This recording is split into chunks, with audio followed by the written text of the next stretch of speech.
안녕하십니까. 고재학의 경제버스 시작하겠습니다. 하루 며칠 전에 국정기획위원회 이재명 정부 향후 5년 동안의 국정청사진을 마련하는 작업을 해온 국정기획위원회가 정부에 제안한 정책이 있는데 그게 뭐냐면은 국민연금 삭감 기준선을 상향 조정하겠다. 이게 무슨 소리냐. 저도 이제 내년부터 국민연금을 수령을 하게 되는데 저 같은 사람한테는 굉장히 예민한 문제거든요. 국민연금 이외에 다른 소득, 예를 들어 내가 은퇴 이후에 재취업을 했다든지 아니면은 계속 내가 중소기업을 창업을 해가지고 만 65세가 넘었는데도 계속 중소기업을 운영하고 있다든지 아니면은 내가 금융자산이 많아가지고 이자 소득이 많다든지 그래서 재취업을 해가지고 근로소득이 있다거나 사업소득이 있다거나 배당소득, 이자소득 그래서 일정 기준 이상의 소득이 있으면은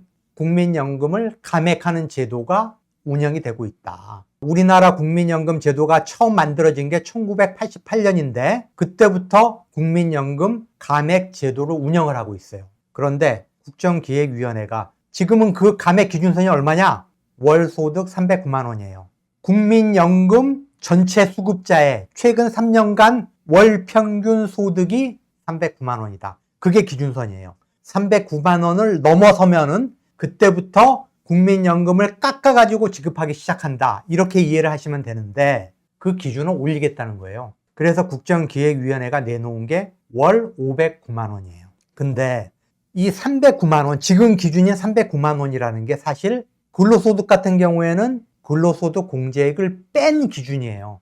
그러니까 세전 근로소득으로 치면은 월 410만 원이 넘어야지 삭감이 시작된다. 사업소득도 마찬가지예요. 필요경비의 60%를 뺀 그 기준이 309만 원이기 때문에 세후 소득이다. 세후 월 소득이 309만 원이 넘으면 그때부터 연금을 깎기 시작한다. 이렇게 이해를 하시면 될 것 같아요. 그런데 그 기준을 무려 200만 원을 올리겠다. 월 509만 원. 국정기획위원회나 정부에서 생각하는 거는 뭐냐면은 한국 사회가 이제 초고령 사회에 접어들었다. 저출산 고령화 사회. 그것도 초고령 사회. 65세 이상 인구가 전체 인구에서 차지하는 비중이 20%를 넘었다.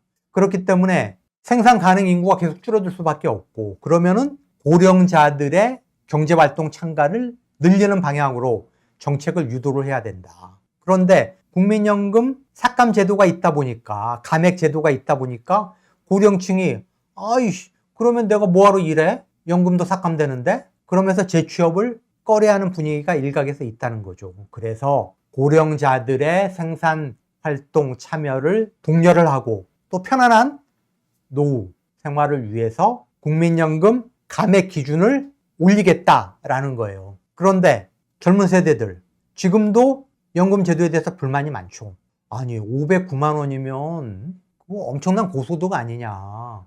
그런 고소득자의 연금까지 감액을 안 하고 다 지급한다? 아니 그러면 결국 우리들한테 연금 재정 부담을 떠넘기는 거 아니냐라는 불만. 그래서 지금 이 국정기획위원회에 이 정책을 놓고 지금 갑론을박이 벌어지고 있다. 그래서 이 부분을 한번 제가 정리를 해서 여러분들한테 설명을 드리고 여러분들의 의견이 어떤지 한번 판단을 여러분들이 해주시기 바랍니다. 자, 먼저 지금의 감액 기준이 어떻게 되는지 제가 설명을 드리겠습니다. 5개 구간으로 나눠서 감액이 이루어진다. 제가 말씀드렸죠. 월 소득이 309만 원. 아까 말씀드렸지만은 근로소득 같은 경우에는 근로소득 공제액을 뺀 기준입니다. 그렇기 때문에 세전으로 치면은 한 410만 원이 넘는 거예요. 세후 기준으로 실수령액 기준으로 309만 원을 초과하는 구간을 5개로 만들어 놨어요. 100만 원 미만. 그러니까 409만 원까지. 다음에 200만 원, 300만 원, 400만 원, 다음에 400만 원 이상 이렇게 5구간으로 나눠가지고 내가 309만 원을 초과하는 월 소득이 100만 원 미만이다 그러면은 그러니까 실수령액이 409만 원 미만일 경우에는 깎는 게 5%. 그러니까 5만 원이 안 돼요. 5만 원 미만이에요.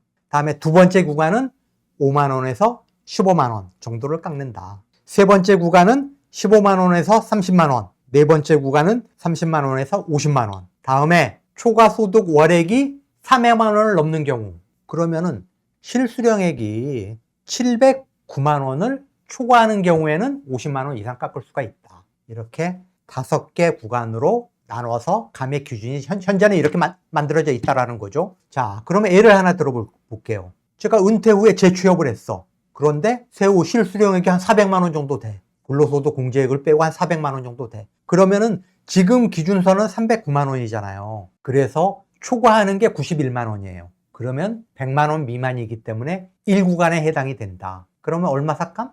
5%. 91 곱하기 5 하면은 약 4만 5천 원을 깎아서 연금을 받는다. 내가 만약에 월 100만 원 국민연금을 받고 있어. 그런데 재취업을 해가지고 근로소득 실수령이 한 400만 원이야. 그러면은 국민연금에서 1구간에 해당이 되기 때문에 5%인 4만 5천 원을 삭감한 95만 5천 원의 연금을 받는 거예요. 그러면은 내가 근로소득 400만 원하고 연금 95만 5천 원 해가지고 495만 5천 원이 내 월 소득이다. 이렇게 보시면 되는 거죠. 그렇기 때문에 아니 내가 뭐 4만 5천 원 깎이는 게 아까워가지고 재취업을 안 해? 사실 이럴 정도는 아니라고 봐야죠. 그러니까 실제 감액되는 게 그렇게 많지는 않다. 이렇게 이해를 하시면 될 것 같고요. 그리고 최대 감액 기준이 50%예요. 50%. 내가 중소기업을 창업을 해가지고 지금 뭐 65세, 70세 되는데도 계속 기업을 운영을 하고 있어. 그래서 거기서 내가 사장 월급을 받고 뭐 배당도 받아. 따져봤더니 뭐 한 2천만 원, 3천만 원 이렇게 돼. 그래도 내 국민연금이 월 100만 원이라고 한다면은 최대 50만 원까지만 깎는다는 거죠. 연금 감액 최대 50% 이상은 안 된다. 감액이 안 된다. 그리고 최대 5년까지만 떼요. 5년이 지나면은 무조건 100% 국민연금을 다 받을 수 있다. 이렇게 지금 연금 제도가 설계가 돼 있다. 그런데 제가 말씀드렸죠. 국정기획위원회에서 최근에 정부한테 제안을 했어요. 월 309만 원인 국민연금 감액 기준선을 509만 원으로 200만 원 올리자. 그러면 어떻게 되는 거죠? 지금 아까 제가 보여드린 그 기준표에서 1구간, 2구간에 해당되는 사람들은 이제 삭감을 안 하고 100% 연금을 받는 거예요. 이렇게 하는 이유가 뭐다? 한국이 초고령 사회로 접어들었고 이제 고령자가 적극적으로 생산활동에 참여하지 않으면은 한국 경제를 지탱하기 어렵다. 그러면은 고령자들의 경제활동 참가를 늘리려면은 감액제도를 없애는 게 고령자의 노동력을 활용하는 적극적으로 활용할 수 있는 하나의 유인이 되겠다라고 생각을 해서 이렇게 제도를 바꾸겠다라는 거죠. 자, 그런데 문제는 509만 원. 이게 제가 말씀드렸죠. 세전 509만 원이 아니에요. 근로소득을 예로 들자면은 근로소득 공제액. 근로소득 월급 받아보신 분들은 다 알겠지만은 저희가 연말정산할 때 부양가족, 뭐 의료비, 신용카드 사용액, 뭐 교육비 좀 공제를 해주잖아요. 뭐 전통시장에서 쓴 거, 대중교통 이렇게 공제를 하고 나머지가 세금을 매기는 기준이 되잖아요. 그래서 이 509만 원이라는 게 사실상 세후 실수령액으로 봐야 된다라는 거예요. 그러면 보십시오. 통계청이 올해 발표한 우리나라 직장인들의 평균 월소득이 얼마냐? 369만 원이에요. 369만 원. 우리나라 지금 국민연금을 받고 있는 분들 한 600만 명 정도 되는데 평균 국민연금 수급액이 얼마냐? 67만 원밖에 안 돼요. 그런데 509만 원이면은 은퇴 이후에 고소득자 같으면은 국민연금 수급액도 굉장히 상위 수준에 있는 분들일 가능성이 높아요. 100만 원, 150만 원, 200만 원 이렇게 받는 분들이에요. 자, 그러면은 내가 월 509만 원 근로소득이 있어. 그리고 국민연금을 150만 원 받아. 그럼 합치면 얼마입니까? 659만 원이에요. 내 월소득이 659만 원. 그런데 국민연금은 한 푼도 삭감을 안 되고 100% 제대로 수령을 한다. 우리나라 직장인들의 월평균 소득이 얼마냐? 자료에 의하면 369만 원이다. 거의 2배에 가깝다. 근데 그런 사람들한테 연금을 한 푼도 감액을 안 하고 100% 다 내주는 게 과연 공정한 거냐, 옳은 거냐라는 불만이 있는 거죠. 특히 20대, 30대 젊은 세대들은 지금도 연금소득의 불평등 구조에 대한 불만이 많은데 만약에 감액 기준선을 월 309만 원에서 509만 원으로 올린다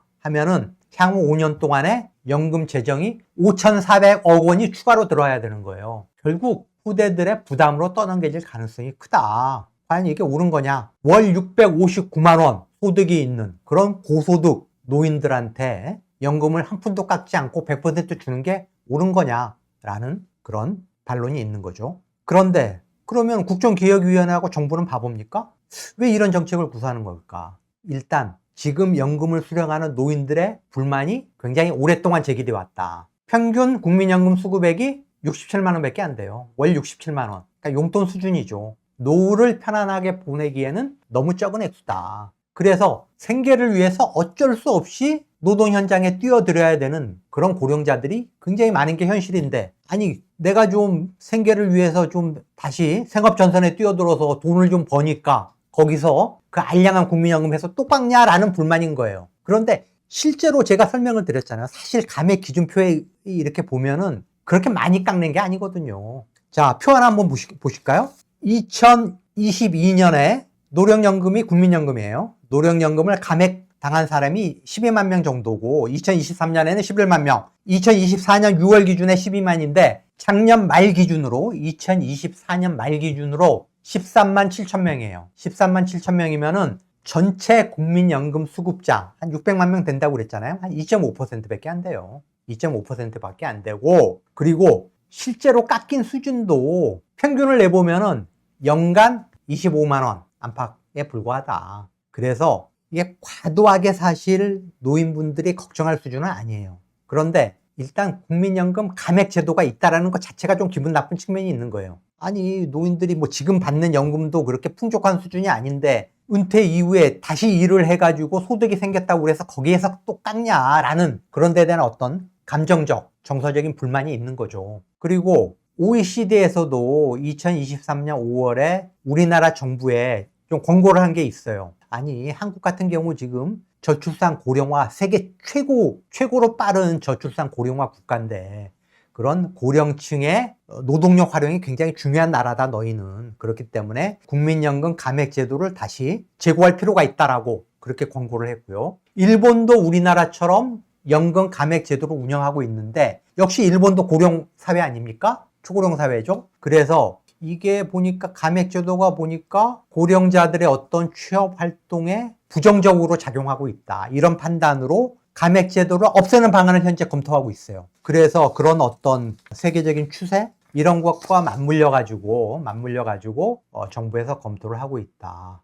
그리고 일부 전문가들도 차라리 이게 실질적으로 사실 감액 기준선을 상향한다고 그래가지고 연금 재정에 미치는 악영향이 아주 큰 건 아니다. 제가 5년 동안에 5,400억이라고 그랬잖아요. 물론 재정에 부담은 되는 거죠. 부담은 되는 거지만은 오히려 감액 제도를 이렇게 와닿음으로써 고령자들이 더 적극적으로 생산 활동에 참여를 하고, 그래서 근로소득이 생기든 사업소득이 생기든 이자 소득이 생기든 세금을 떼는 거 아닙니까? 그래서 고령자들의 경제활동을 통해서 새로운 세원을 발굴을 하고 그것을 저소득 연금 가입자의 지원에 활용한다면은 오히려 경제도 활성화시키고 세원도 확충을 하고 여러모로 실보다 득이 많다. 더 경제에 이롭다. 라는 그런 식의 주장을 하는 전문가들도 많이 있다. 그래서 어쨌든 최근 국정위원회가 국민연금 감액 제도의 기준선을 대폭 올리자라고 정부에 제안을 했고 보건복지부가 현재 검토를 하고 있어요. 그래서 국회 의견 수렴, 또 관계부처, 기획재정부라든가 이런